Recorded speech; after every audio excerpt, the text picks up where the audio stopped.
These are oysters that my grandfather seeded last year. These are ready for sale, about 2 to 3 inches. And they've been tumbled, so they have this nice cup in here. There's 2 eagles that sit up there. There's all kinds of wildlife out here. Nobody bugs me. It's just this.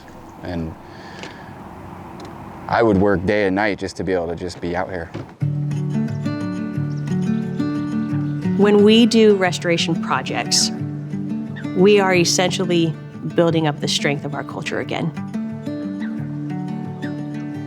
Our environment needs to thrive. We have this beautiful blend of Western and Indigenous perspectives, because when you have this balance between the two, you can actually serve your people and your lands and your creation so much better.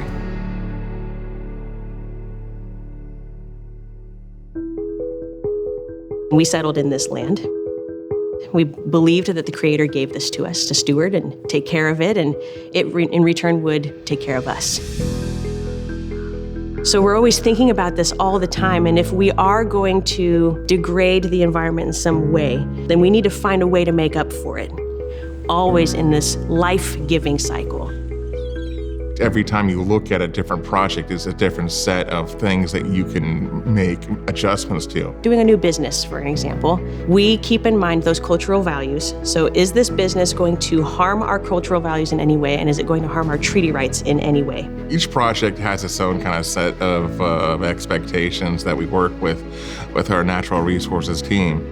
The relationship between the economic development, the enterprise side, and the natural resources department, from my perspective, seems to be really good. But if there is a concern, those staff are literally thinking through, this is what effect this is going to have on your salmon, or this is how many trees you're going to cut down if you're going to build that building up. We want to make sure that what we're doing economically works and that it's also not hurting the environment, and we want to protect our lands. Sometimes I think tribes will get stuck on, you can't have a business and be culturally minded at the same time. And that's not how Jamestown works. We can see that business and cultural values come together just fine. So here at Jamestown, we actually use Western science and all of its data and its reporting and its process to actually help us push forward in our cultural and indigenous goals. Jimmy-Come-Lately Creek is a good example of that. The south end of Sequim Bay was occupied by a commercial log dump. Terrible salmon habitat in that reach. In 1999, the total adult return was just 7 fish. And conditions for shellfish were absolutely terrible. The log yard was decommissioned and was removed from the ground. The creek was put into a brand new renaturalized channel. Today, the average annual return has been in excess of 2,500 spawners. And Sequim Bay is literally the epicenter of the tribe's shellfish operation because Jimmy-Come-Lately Creek had been restored. So that's been a remarkable success story. My grandfather built this little farm here, and now I'm running it. I didn't do it for myself. I wanted to pass it on to one of my grandkids. Yeah. And so that they would get the pleasure out of working in the seafood business like I did. So before all this was renovated, it wouldn't be possible for us to even really be standing here. It was inaccessible, and it was just a mess down here. And as you can see now, it's all been cleaned up and restored, and the beach is healthy, the water's healthy. There's a lot of good growth out here, and it wasn't possible before. The tribe did what they had to do to get it back, and I'm grateful for that. The motivation behind economic development in the tribal world is nation building.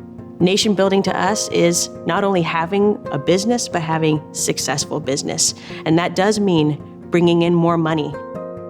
It's really just about supporting ourselves and being self-sufficient and not wanting to have to, rely on the government if we don't have to, on the United States government. So we have enterprises such as a casino, a hotel, we have art galleries, we have a golf course.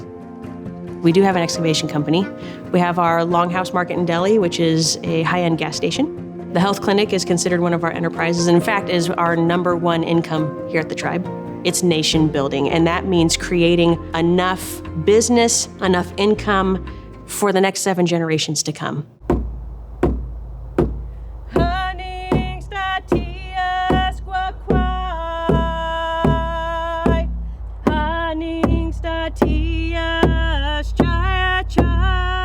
We have all of these connections to the nature around us and the environment around us, and that continues today, even though it looks a little different.